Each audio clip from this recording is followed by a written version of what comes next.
Once science started happening, everything changed.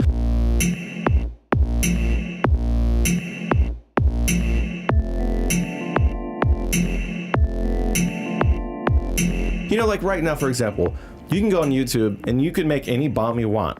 I'm not being facetious here. It used to be that if you wanted to know the chemistry to make any kind of like blowing up stuff, the library would flag you because you were checking out books on general chemistry even. Nowadays, you can just go on YouTube and there are like big channels that are just like, hey, check it out, I'm making explosives.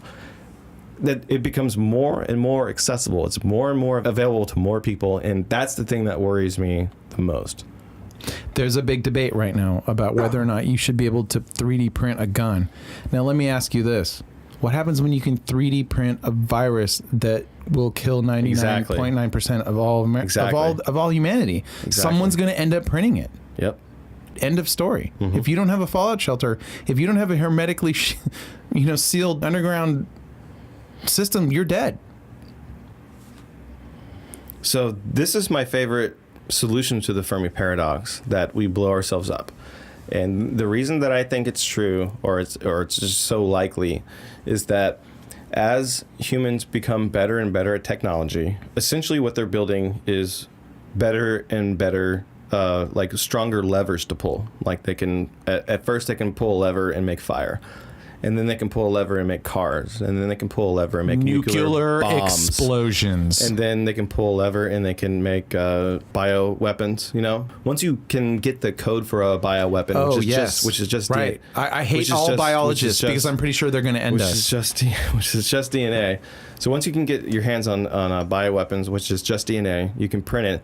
And then you have a lever that can do that. Mm-hmm. And then so your levers get bigger and bigger and bigger. And you can try to protect those levers. But at some point, like someone's going to get their hands on one of the worst levers and they're going to pull it.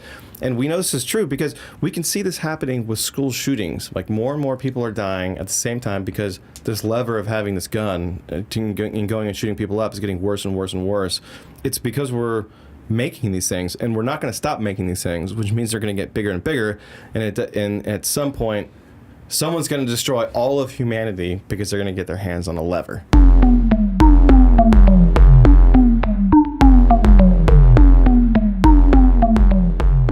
I mean, look, I'm a computer engineer. I'm not a biologist. I don't know how these things work, but I know that there are diseases that exist right now that have ravaged humanity, like smallpox. You could release generic vanilla smallpox with a target dispersal system. You would kill more people than Genghis Khan. So, yeah, I mean, about a bioweapon, if you kill the majority of people, civilization would break down. There might still be humans, but civilization will break down if you turn the power off for 3 days. Civilization would collapse, which means that they would no longer be using cars, and they would no longer be using farming. Even maybe it would be completely collapsed. They would be nomads. Yeah, and the grid dies. And the entire technological landscape would be reset until they started building back up. But it's so likely that this is going to happen that it's more likely that's going to happen often enough where humans won't have the opportunity to build enough technology to where they can get off planet. Because if they can get off planet and they start doing terraforming and things like that, that's when the idea of being able to contact alien species makes sense, because they've gotten past that point. But that's the idea with this great filter. You don't even have to kill everyone. You just have to reset technology a little bit. And that just seems inevitable that that's going to happen. And it seems inevitable that in the number of times that we reset our technology, some asteroid's going to come take us out. Asteroids don't care, dog.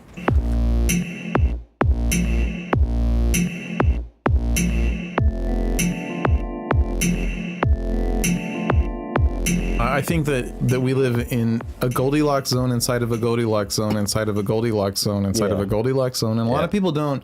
That I think that's one of the answers to the Fermi paradox. But if we could just stop believing in old books and just build lasers to shoot asteroids out of the sky, we could colonize the galaxy and fucking live forever. Part of being a fan of sci-fi, part of being an optimist, is that you believe that humans are smart and can solve their problems.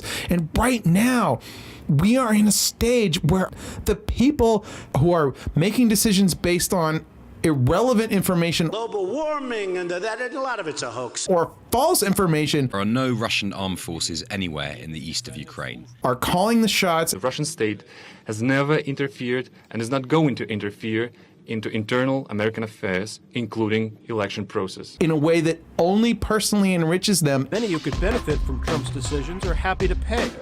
That includes representatives of countries such as Saudi Arabia, Turkey, Kuwait, and Georgia. It includes lobbyists and executives from industries such as oil, high-tech, real estate, and mining. Russia's a kleptocracy. It's also the world's biggest oil producer.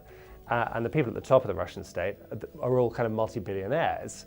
And Putin is at the head of this pyramid, although officially his salary is $100,000 a year. And they love it because they don't care. They're not looking past their lifespan.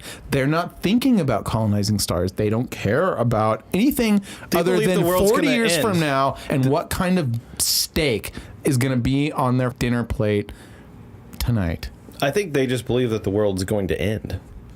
Well, yeah, Like, most religions it- teach that. Exactly. Well, that's what I'm saying. Like that's that's why horrible. There's no long-term. It will end planning when the star expands and encompasses the earth. unless we leave. But yeah. So I have confidence that humans will get to understand humanity. So on that side, I think everything's going to be fine. But on the side of the remaining extremists that are going to have access to larger and larger levers, we are doomed.